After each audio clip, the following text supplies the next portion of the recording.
Shalom. Untuk mendengarkan firman Tuhan, marilah kita bersatu di dalam doa. Kasih karunia dan damai sejahtera dari Allah Bapa kita dan dari anaknya Tuhan Yesus Kristus kiranya menyertaimu sekalian. Amin. Ayat harian untuk kita pada hari Senin 29 April 2024. Tertulis di dalam kitab 1 Raja-Raja pasal 20 ayat 11. Tetapi Raja Israel menjawab katanya, "Katakanlah, orang yang baru menyandangkan pedang, janganlah memegahkan diri seperti orang yang sudah menanggalkannya." Saudara-saudari yang dikasihi oleh Tuhan Yesus Kristus, Raja Israel yang disebut dalam ayat ini adalah Raja Ahab.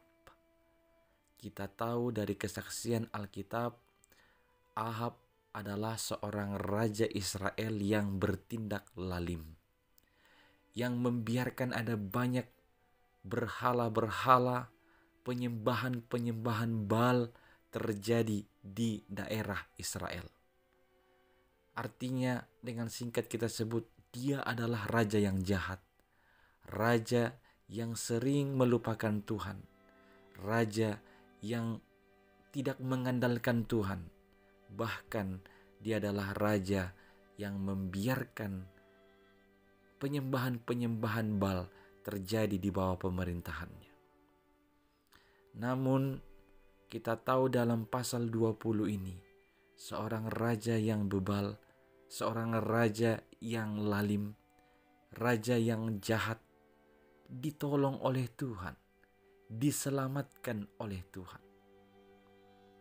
Ayat 11 yang saya bacakan tadi adalah kalimat Ahab yang disampaikan kepada Raja Ben-Hadad yang berencana mau menguasai segala sesuatu yang ada di bawah pemerintahan Raja Ahab. Ahab atas persetujuan tua-tua menolak beberapa hal permintaan dari Raja Ben-Hadad. Itu membuat Ben-Hadad nanti sangat marah dan dia kemudian menyuruh utusannya untuk mengatakan bahwa setiap orang di kerajaan Israel itu akan habis binasa oleh kekuatan senjatanya dan koalisi-koalisi kerajaan yang dimiliki oleh Ben-Hadad. Inilah jawaban Ahab.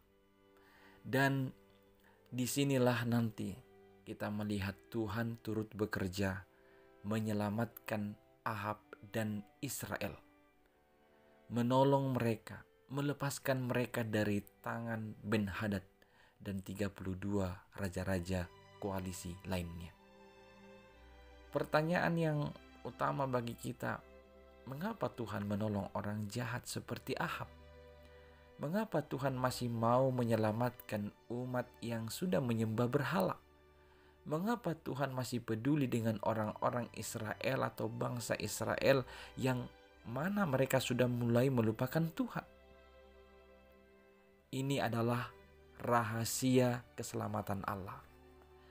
Ini adalah rahasia tindakan Allah.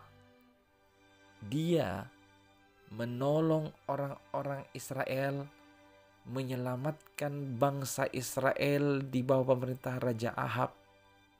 Sebenarnya bukan karena Ahabnya, bukan karena umatnya, tapi itu semata-mata Tuhan mau menunjukkan bahwa dialah yang lebih berkuasa dari antara Baal, dari antara berhala-berhala, dari antara bangsa-bangsa atau raja-raja yang diandalkan oleh Ahab di dunia ini.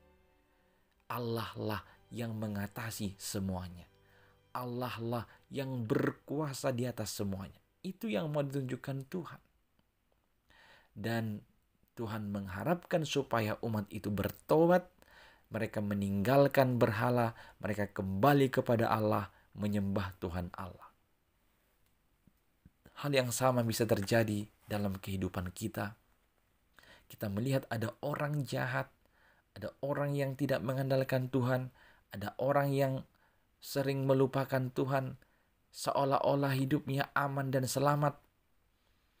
Itu adalah cara Tuhan mau menunjukkan kuasa-Nya, supaya dia sampai kepada kesadaran Tuhan jauh lebih kuat, lebih berkuasa dari apapun. Maka panggilan ini untuk kita supaya kita juga memiliki kesadaran bahwa Tuhan memiliki caranya sendiri untuk menyelamatkan kita. Rahasia penyelamatan Allah terkadang kita tidak mengerti. Tapi ketika Tuhan menyelamatkan kita hari ini, memberikan kita napas hidup sampai hari ini, hendaklah kita menerima itu sebagai kesempatan yang diberikan Tuhan bagi kita untuk bertobat. Kita harus berubah menjadi hidup baru, menjadi lebih baik sesuai dengan kehendak-Nya, dan menjadi lebih kasih kepada Tuhan Allah kita. Amin. Kita berdoa. Ya Tuhan Allah, kami tahu Engkau penuh dengan kuasa yang bisa menyelamatkan kami dari segala pergumulan kami. Ya Tuhan, dalam segala keterbatasan, kelemahan, dan kejahatan kami, Engkau masih mengizinkan kami ada hingga pada hari ini. Kami berterima kasih atas kasih-Mu, dan biarlah kami mempergunakan kesempatan ini sebaik-baiknya untuk semakin lagi taat dan tunduk hanya kepada-Mu. Di dalam Yesus Kristus, dengarlah doa kami ini. Amin.